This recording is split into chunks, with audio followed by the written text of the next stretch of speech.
सुब्बैया रंग बिरंगी मुर्गियों को एक तरफ एक टोकरी और दूसरी तरफ एक और टोकरी में रखता था। उन मुर्गियों को सारा गांव घुमाकर उन सबको बेचकर पैसे लेकर वो खुशी खुशी घर लौटता है।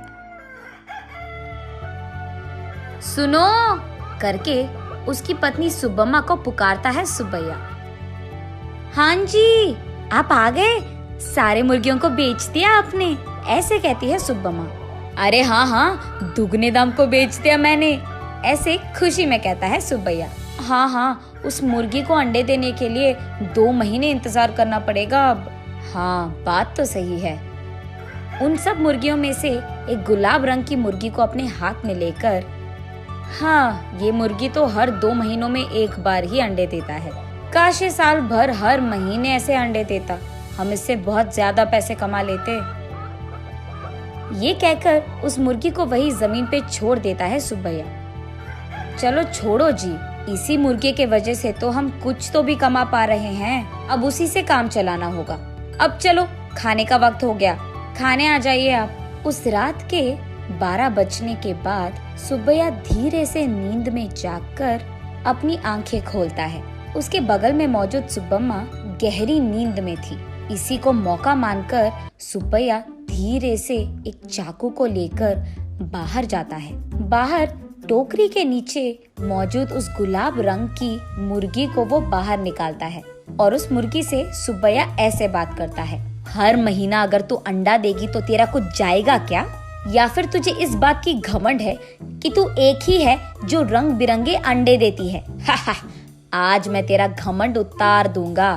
तो क्या कि तुम हर महीना अंडे नहीं देती हो, सारे अंडे तो तुम्हारे ही पेट में है ना। उन सारे अंडों को एक ही साथ बाहर निकालकर मैं उन सबको एक ही बार में बहुत ज्यादा पैसे के लिए बेच दूंगा, देख लेना। ऐसे कहकर जोर से हंसकर उसके चाकू से उस गुलाब रंग की मुर्गी को मार देता है सुब्बैया। लेकिन उसके पेट में देखने पर उसे एक भी अंडा नजर नहीं आता है।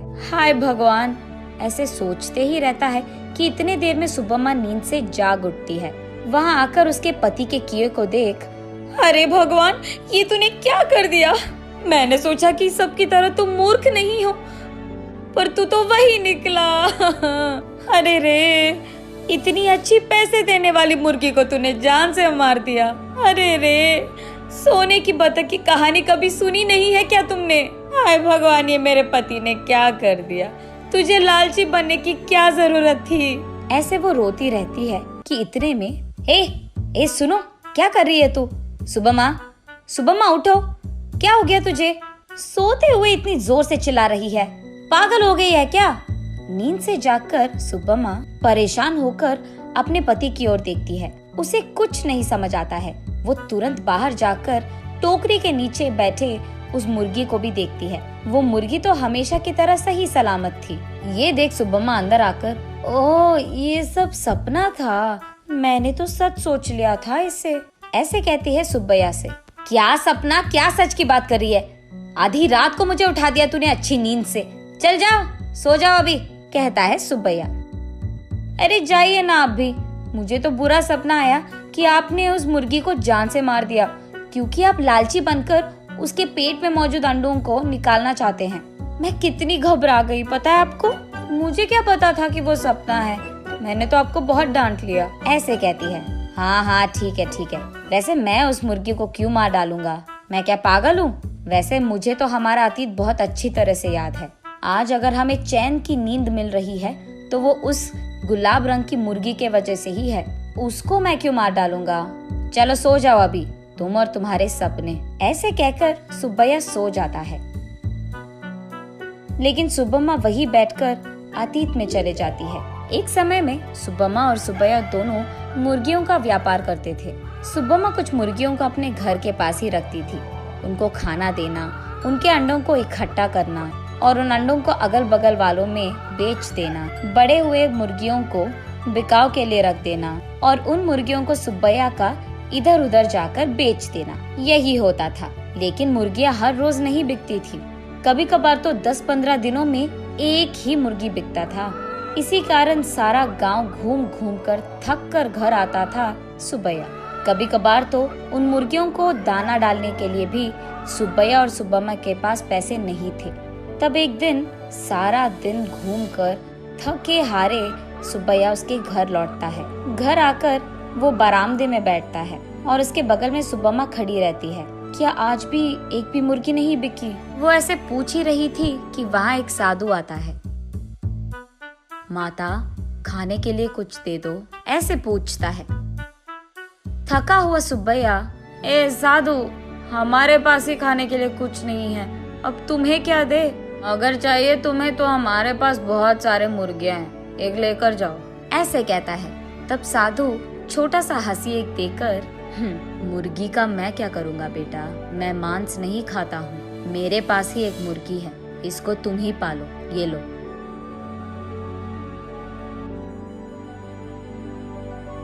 ये कहकर उनके हाथ में मौजूद एक गुलाब रंग की मुर्गी को उसके हाथ में देता है। मुड़कर देखने से पहले ही वो साधु वहाँ से गायब हो जाता है। सुब्बैया तब उस गुलाब रंग की मुर्गी को देख, इस तरह की मुर्गियाँ भी मौजूद है क्या? अगर इसी रंग के मुर्गियाँ हमारे पास होंगे तो हम उन्हें दुगने दाम में बेच पाएंगे, ऐसे कहता है सुब्बम्मा को देखते हुए। हाँ चलो ठीक है, अब हमें इस प्रकार के मुर्गी कहाँ मिलेगा? वो साधु मांसाहारी नहीं था इसीलिए दिया उसने, वरना इस रंग की मुर्गी हमारे पास कहाँ से आता?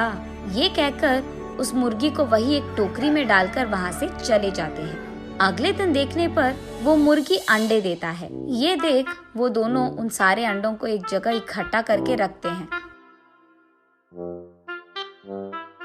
कुछ दिन बाद उन अंडों से बाहर आए मुर्गियों को देख सुब्बम्मा आश्चर्यचकित हो जाती है। अरे सुनो, इधर आइए आप, सुनते हो? अरे कहाँ हो आप? इधर आइए जल्दी। ऐसे वो अपने पति को पुकारती रहती है। अरे क्या हो गया? ऐसे चिल्ला रही है जैसे कोई मर गया, क्या हो गया? उसके ऐसे कहने पर सुब्बम्मा उसे रंग बिरंगी अंडों को दिखाकर ऐसे कहती है, अरे देखिए ना, उस साधु ने जो मुर्गी हमको दिया है उसके अंडों से रंग बिरंगी मुर्गियाँ आई है। ये कहकर सुब्बम्मा उन मुर्गियों को सुब्बैया को दिखाती है। चलो अच्छा ही हुआ, भगवान की कृपा हो या साधु की, हमारे लिए तो ये भला ही है।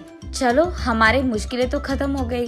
आज ही मैं इन सारे मुर्गियों को बाजार में दुगने दाम पर बेचकर उन पैसों के साथ घर लौटूंगा। सुब्बैया जो रंग बिरंगे मुर्गियों को लाता है वहाँ के गांव वाले कभी नहीं देखे थे। इसी कारण गांव वाले सारे बहुत उत्साह से हमें चाहिए तो हमें चाहिए ऐसे एक दूसरे में बहस करते हुए सुब्बैया के पास जाते हैं।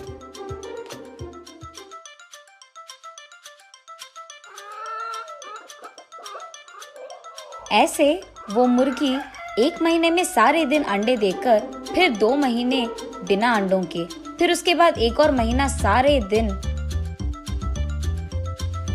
अंडे देते हुए रहती थी। अब उन्हीं महीनों में सुब्बैया भी अंडों को जमा करके उन्हें बाजार में बेचता था। ऐसे ही कुछ ही दिनों में पति पत्नी दोनों कमाए हुए पैसों के कारण चैन की नींद सोने लगते हैं। सुब्बम्मा वापस होश में आकर, ओह अब याद आया, सुबह मैं सोच रही थी कि ये मुर्गी साल भर अंडे क्यों नहीं देती है, शायद उसी कारण ऐसा बुरा सपना आया मुझे। ये सोचकर वापस गहरी नींद में सो जाती है सुब्बम्मा।